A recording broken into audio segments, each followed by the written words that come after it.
Hi friends, welcome to me and my life. இன்னைக்கு நம்ம சேனல்ல ஒரு சூப்பரான அழகான vlog தான் நான் உங்களோட ஷேர் பண்ணிக்க போறேன். ஸோ இந்த vlog வந்து உங்களுக்கு கண்டிப்பா பிடிக்கும் அப்படின்னு நினைக்கிறேன். வாங்க வீடியோக்குள்ள போகலாம். இந்த vlog மூலமா ஒரு 2 அழகான இடத்துக்கு உங்களை நான் கூட்டிட்டு போறேன். ஸோ அப்படியே இந்த vlog வந்து கண்டினியூ பண்ணி பாருங்க, ஸ்கிப் பண்ணாம பாருங்க. அப்போ வந்து நீங்களும் அங்கே போயிட்டு வந்த மாதிரியான ஒரு ஃபீல் கிடைக்கும். ஸோ இது வந்து லாஸ்ட் டியூஸ்டே எடுத்த vlog. அன்னைக்கு மார்னிங் வந்து பார்த்தீங்கன்னா மடப்புரம் காளியம்மன் கோவில் போகலாம் அப்படின்னு சொல்லிட்டு பேச்சை வந்து ஸ்டார்ட் பண்ணோம் நானே ஹஸ்பண்டும். சரி டக்குன்னு சடன் பிளானாக இருந்ததுனால கடகடன்னு குளிச்சு கிளம்பிட்டோம். வீட்டில் சமைச்சிட்டு சாப்பிட்டுட்டு கிளம்புறது லேட் ஆகிடும் அப்படின்னு சொல்லி என் ஹஸ்பண்ட் சொன்னதுனால வெளியில் போய் ஹோட்டல்லே சாப்பிட்டுட்டு அங்கேருந்து கிளம்பியாச்சு. இந்த மணப்புரம் காளியம்மன் பற்றி நிறைய பேத்துக்கு தெரிஞ்சிருக்கும். தெரியாதவங்களுக்காக இதில் ஒரு சில டீட்டெயில்ஸ் எனக்கு தெரிஞ்சதெல்லாம் ஷேர் பண்ணுறேன். நீங்கள் வீடியோ பார்த்துட்டே அந்த விஷயங்கள்லாம் கேட்டுக்கோங்க. இது வந்து சிவகங்கை மாவட்டத்தில் தான் இருக்குது. திருப்புவனம் அப்படின்ற ஒரு ஏரியாவில் இந்த மடப்புரம் காளியம்மன் கோவில் வந்து இருக்குது. ரொம்ப ரொம்ப ஒரு சக்தி வாய்ந்த அம்மன். இதை பற்றி நாங்களே ரீசெண்டாக தான் கேள்விப்பட்டோம். ஸோ அதனால் போயிட்டு வரணும் அப்படின்னு சொல்லிட்டு அடிக்கடி பேசிகிட்டே இருப்போம். ஆனால் என்னவோ அது போகிற மாதிரி அமையவே இல்லை. ஸோ இந்த டியூஸ்டே தான் வந்து போகணும் அப்படின்னு இருந்திருக்கு போல்.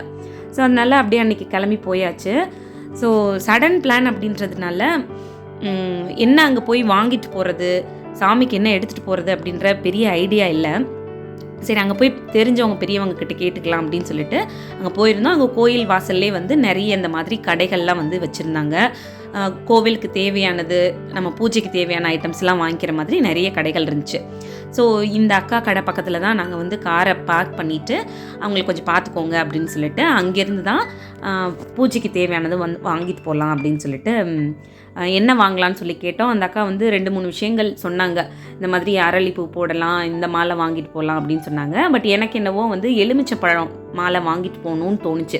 எலுமிச்சம்பழம் அங்கே ஃப்ரெஷ்ஷாக இருந்ததுனால வாங்கிட்டு போகணுன்னு தோணுச்சு. அது எதேச்சியாக தான் நான் வாங்கினேன். பட் வந்து அந்த காளியம்மனுக்கு வந்து எலுமிச்சம்பழம் மாலை போடுறது வந்து ரொம்ப சிறப்பாக, அது வந்து அந்த சாமியை வந்து குளிர்விக்கிற மாதிரி அப்படின்னு சொல்லி அதுக்கப்புறம் தான் எனக்கு தெரிஞ்சிச்சு. எனக்கு பயங்கர ஹாப்பியாக இருந்துச்சு. நம்மளுக்கு தெரியாத ஒரு விஷயத்த ஆனால் நல்ல விஷயத்த பண்ணியிருக்கோமே அப்படின்னு சொல்லிட்டு பயங்கர சந்தோஷமாக இருந்துச்சு. இங்கே வந்து உச்சிக்கால பூஜை வந்து ரொம்ப ஸ்பெஷலாக. ஸோ அதை வந்து நீங்கள் அப்படியே ஒரு கிளிப்பிங் பார்த்துட்டு வந்துடுங்க, அதுக்கப்புறம் கண்டினியூ பண்ணலாம்.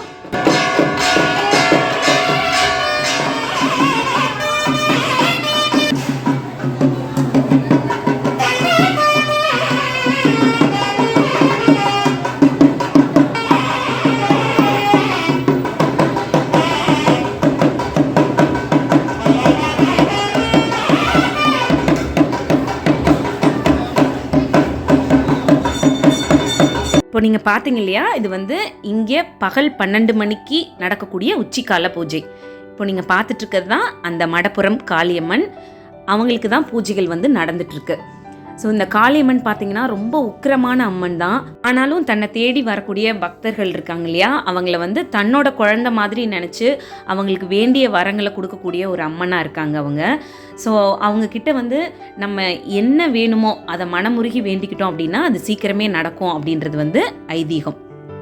அது மட்டும் இல்லாமல் நம்ம மனசில் ஏதாவது ரொம்ப நாளாக ஒரு கவலை இருக்குது, ரொம்ப கஷ்டமான விஷயமா இருக்குது, அதை வந்து நம்ம யார்கிட்ட ஷேர் பண்ணோம் அப்படின்னாலுமே அந்த கஷ்டம் வந்து கம்மியாக மாட்டேங்குது, ரொம்ப வந்து மனசை ரொம்ப வேதனைப்படுத்தக்கூடிய ஒரு கஷ்டமாக இருக்குது அப்படின்னா அதை வந்து நீங்கள் இந்த அம்மன் கோவிலுக்கு போய் அங்கே வந்து அந்த கடவுள்கிட்ட மனமுருகி சொன்னீங்க அப்படின்னா இந்த அம்மனை வழிபட்டுட்டு நம்ம வீட்டுக்கு போகிறதுக்குள்ளேயே அந்த கஷ்டங்கள்லாம் வந்து எங்கே இருந்துச்சுன்னே தெரியாத அளவுக்கு நம்ம மனசை விட்டு அது அப்படியே அந்த பாரம் இறங்கின மாதிரியான ஒரு ஃபீல் இருக்குமா.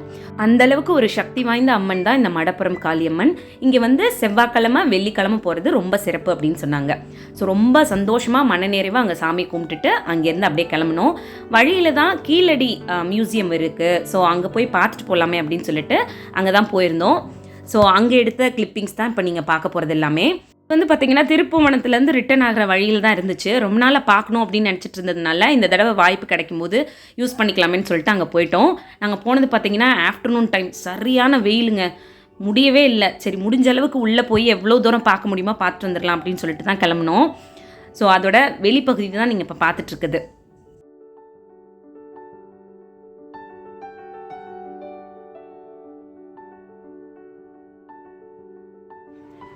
நாங்கள் எங்கே வந்திருக்கோன்னு பார்த்தீங்கன்னா கீழடி அருங்காட்சியகம் வந்திருக்கோம். அந்த மியூசியமில் நிறைய திங்ஸ் வந்து வச்சுருக்காங்க. ஸோ அதை பற்றிலாம் நான் உங்களுக்கு வீடியோ காட்டுறேன்.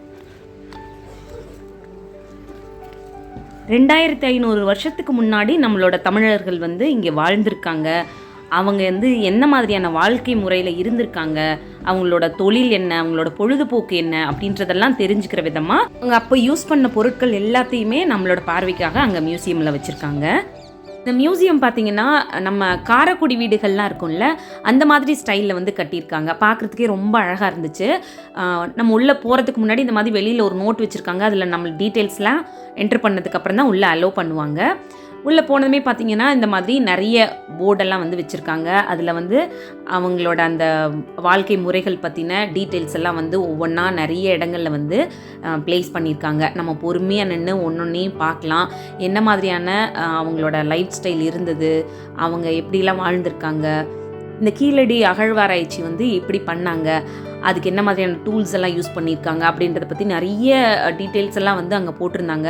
அப்படியே ஒன்றொன்னா பார்த்துட்டு வந்தோம். அங்கே டிஸ்பிளேலையும் போயிட்டுருக்கு ஒவ்வொன்றாவும். நம்ம வந்து பொறுமையாக நின்று உள்ளே வந்து ஒவ்வொன்றா பார்த்துட்டு வரலாம். இதெல்லாம் வந்து நம்மளோட லைஃப்பில் கண்டிப்பாக ஒரு தடவை நம்ம வீட்டில் குட்டி பசங்க இருந்தாங்கனாலும் கூட்டிகிட்டு போய் அவங்களுக்கும் இதை வந்து தெரியப்படுத்துறது ரொம்ப ரொம்ப நல்ல விஷயம் அப்படின்னே சொல்லுவேன். நம்ம இதெல்லாம் தெரிஞ்சுக்கணும் கண்டிப்பாக. ஸோ இங்கே வந்து பார்த்திங்கன்னா இப்போ நீங்கள் பார்த்துட்ருக்குது எல்லாமே அவங்க அந்த அகழ்வாராய்ச்சி போது கிடைச்ச அந்த பொருட்கள் தான். இதெல்லாம் வந்து ரொம்ப சேஃபாக அங்கே வந்து டிஸ்பிளே பண்ணி வச்சுருக்காங்க, நம்ம பார்க்கணும் அப்படின்றதுக்காக. அந்த அகழ்வாராய்ச்சி அப்போ அவங்க யூஸ் பண்ண டூல்ஸ் எல்லாம் இருக்கும்ல, அதெல்லாம் வந்து இங்கே இந்த மாதிரி ஒரு லைட்டிங் போர்டு மாதிரி வச்சு அதில் வந்து ப்ளேஸ் பண்ணி வச்சுருந்தாங்க.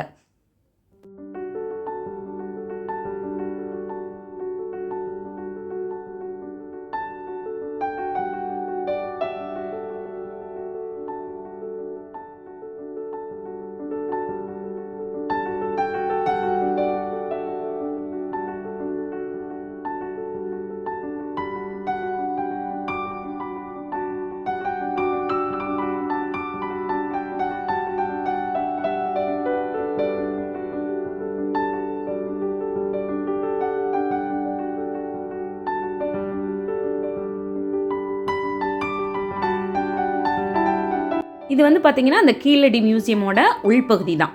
ஸோ உள்ளே வந்து பார்த்திங்கன்னா இந்த மாதிரி தான் வந்து அந்த பில்டிங்லாம் இருக்குது. பார்க்குறதுக்கே வந்து ரொம்ப ப்ளசண்ட்டாக இருந்தது. அங்கே ஒரே ஒரு விஷயம் என்னென்னா, நாங்கள் போயிருந்தது ரொம்ப மத்தியான டைம் அப்படின்றதுனால பயங்கர வெயிலுங்க. உள்ளே வந்து நம்ம நடந்து போயிட்டு ஒரு மாதிரி பீஸ்ஃபுல்லாக இருந்து பார்க்குற மாதிரி இல்லை. அவ்வளோ வெயில், பயங்கர சூடாக வேறு இருந்ததுனால நின்று பொறுமையாக நம்ம பார்த்துட்டு வர்றதுக்கு முடியவே இல்லை. ஸோ முடிஞ்ச வரைக்கும் கவர் பண்ண முடிஞ்சதெல்லாம் நான் இதில் வந்து உங்களுக்கு காட்டியிருக்கேன். கண்டிப்பாக இன்னொரு வீடியோவில் இதை தனியாக ஒரு டீட்டெயில்டு வீடியோவாகவே ஷேர் பண்ணுறேன். அங்கே இன்னும் என்ன மாதிரியான பொருட்கள்லாம் டிஸ்பிளே பண்ணியிருக்காங்க, இன்னும் என்னென்ன விஷயங்கள்லாம் அங்கே இருக்குது அப்படின்றத ஒரு வீடியோவில் டீட்டெயில்டாக கொடுக்குறேன் சீக்கிரமே.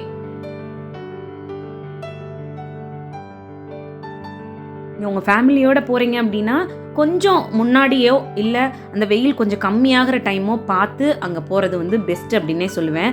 ஏன்னா ரொம்ப ஏஜ்டாக இருக்கவங்களா இருக்கட்டும், இல்லை குட்டி பசங்களாக இருக்கட்டும், இந்த வெயிலெலாம் வந்து தாங்க முடியாதுங்க. அவ்வளோ கஷ்டமாக இருந்துச்சு உள்ளே போய் பார்த்துட்டு வர்றதுக்கு.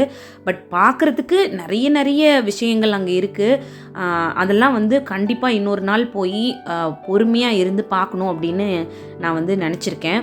ஸோ அப்படி போகும்போது கண்டிப்பாக அந்த ஒவ்வொரு விஷயங்களும் நீங்களும் தெரிஞ்சுக்கணும் அப்படின்றதுக்காக எல்லாமே டீட்டெயில்டாக வந்து ஒரு வீடியோவில் உங்களுக்கு ஷேர் பண்ணுறேன்.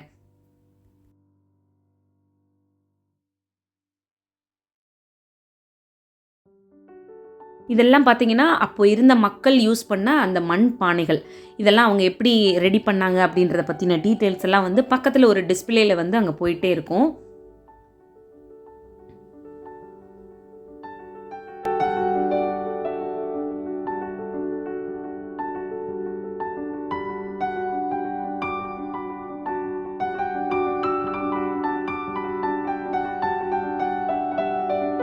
இந்த பில்டிங்கில் பார்த்தீங்கன்னா அவங்க அப்போ வாழ்ந்தப்போ யூஸ் பண்ணின ஜுவல்லரி ஐட்டம், அப்புறம் ட்ரெஸ் ஐட்டம்ஸ், இந்த மாதிரியானதெல்லாம் குட்டி குட்டியாக அங்கே வந்து டிஸ்பிளே பண்ணியிருந்தாங்க. பார்க்குறதுக்கே ரொம்ப அழகாக இருந்துச்சு. அது எல்லாத்தையும் ஒரு கிளாஸ் வச்சு க்ளோஸ் பண்ணி டிஸ்பிளே பண்ணியிருந்தாங்க அழகாக. ஸோ இந்த மாதிரியான விஷயங்கள்லாம் வந்து எனக்கு தெரிஞ்சுக்கிறதுலையும் சரி, பார்க்குறதுலையும் சரி ரொம்ப ஆர்வப்படுவேன். பட் என்னென்னா அந்த வெயில்னால எனக்கு ரொம்ப தலைவலிக்க ஆரம்பிச்சிருச்சு. என் ஹஸ்பண்டுக்குமே வந்து முடியல, ஒரு மாதிரி டயர்டாயிட்டாங்க. ஸோ அதனால இன்னொரு நாள் வந்து நம்ம பொறுமையாக பார்த்துக்கலாம் அப்படின்னு சொல்லிட்டு அங்கேருந்து கிளம்பியாச்சு. இல்லைன்னா இன்னும் கொஞ்சம் நேரம் இருந்து ஃபுல்லாக எல்லாத்தையும் பார்த்துட்டு தான் வந்திருப்போம். இந்த ஒரு ரீசனால் அங்கேருந்து சீக்கிரமே கிளம்புற மாதிரி ஆயிடுச்சு. உள்ள ஒரு கேன்டீன் இருக்குது, அங்கே டீ, காஃபி, மோர், கம்மங்கூழ் இதெல்லாம் வந்து கிடைக்கும். நாங்கள் ஒரு வாட்டர் பாட்டில் மட்டும் அங்கேருந்து வாங்கிட்டு அப்படியே கிளம்பிட்டோம். இந்த vlog இதோட முடியுது. இன்னொரு யூஸ்ஃபுல்லான vlog கூட நான் உங்களை மீட் பண்ணுறேன். தேங்க்யூ.